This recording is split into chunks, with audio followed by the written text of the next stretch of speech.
The problem really was an accident. I was playing tennis. It was actually the first day of my summer vacation, and I was on the court with a few friends, and about an hour into playing, I took a spill, and I fell down pretty hard on the court.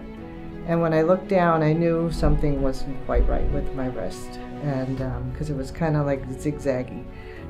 There were people with me that said, you can go to Excelsior as an emergency and get treatment, rather than, because my thought would have been to go to an emergency room. You know, I'm not going to go to my general practitioner or my internist. I would go to emergency room for treatment, and I was just glad that they were able to tell me that so that I could get all my treatment in one place, which was nice. After getting her comfortable and getting the bones realigned, we were able to get some x-rays that then told us that although she was more comfortable and the wrist was nicely splinted, that we were going to need to do a little bit more work because the break was a type of break that kind of went into the joint and wasn't a real stable situation to allow to heal in the splint alone.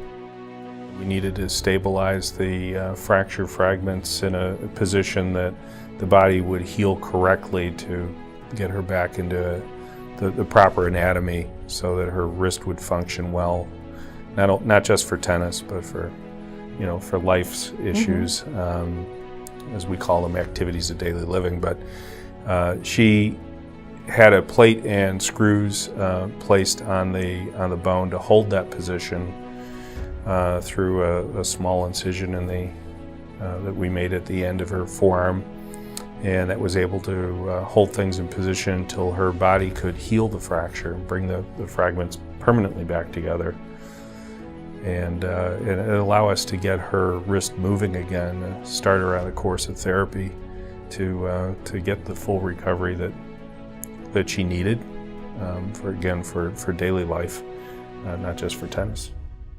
Everything went really smoothly. I don't even think about it, you know. I can do everything that I could do before.